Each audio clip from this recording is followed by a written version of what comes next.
Mesdames, Messieurs, bonjour et bienvenue sur notre chaîne YouTube. Ici nous vous donnons la clé, alors si vous êtes nouveau, abonnez-vous et cliquez sur la cloche de notification pour ne plus rien manquer. Cela fait, on peut commencer. Menacés par la CEDEAO, Goïta et Doumbouya main dans la main à Bamako. Le président de la transition guinéen assiste jeudi 22 septembre à Bamako à la célébration de la fête de l'indépendance du Mali.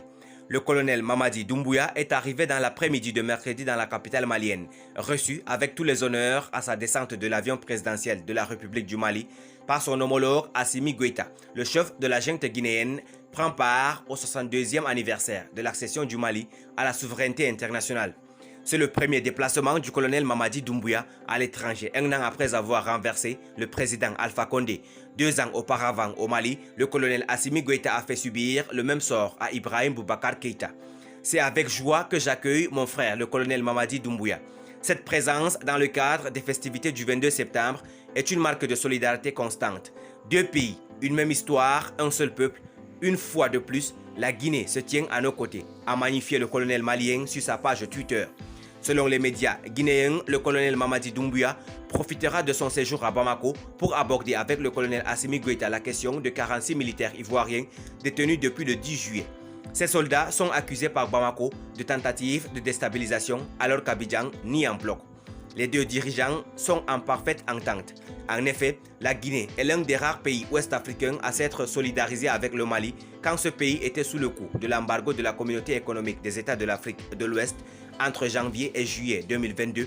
Elle avait ouvert sa frontière au Mali pour lui permettre d'importer et d'exporter des marchandises à travers le port de Conakry. Au même moment où les colonels Assimi Goïta et Mamadi Doumbouya assistent ce jeudi à la célébration de la fête de l'indépendance du Mali à Bamako, les chefs d'État de la CEDEAO se réunissent à New York, aux États-Unis. Une rencontre qui se tient en marge de la 77e Assemblée générale ordinaire des Nations Unies. Ce sommet extraordinaire est initié par le Bissau-guinéen Umaru Sissoko Embalo, président en exercice de la CEDEAO. Il avait prévenu la Guinée qu'elle allait au-devant des lourdes sanctions si la junte persistait dans sa volonté de se maintenir au pouvoir pendant 3 ans avant de passer la main à des civils élus.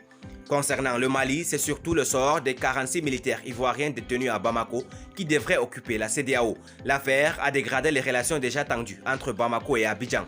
La junte malienne qualifie ces soldats de mercenaires et les accuse d'avoir voulu attenter à la sûreté de l'État. Dénonçant une prise d'otage, la Côte d'Ivoire assure que les militaires venaient en mission dans le cadre d'opérations de soutien logistique à la mission multidimensionnelle intégrée des Nations Unies pour la stabilisation au Mali, MINUSMA.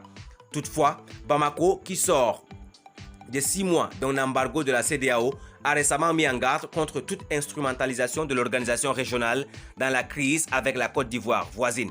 Le premier ministre malien par intérim, le colonel Abdoulaye Maïga, affirme que l'affaire des 46 soldats ivoiriens est purement judiciaire et bilatérale et la médiation engagée par le Togo est l'unique cadre de règlement du dossier.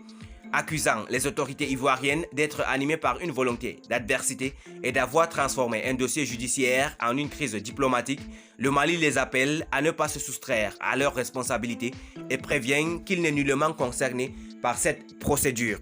Merci pour votre aimable attention. Si vous êtes nouveau, n'oubliez pas de cliquer sur la cloche de notification et de vous abonner à la chaîne. Merci, à très bientôt pour une nouvelle vidéo.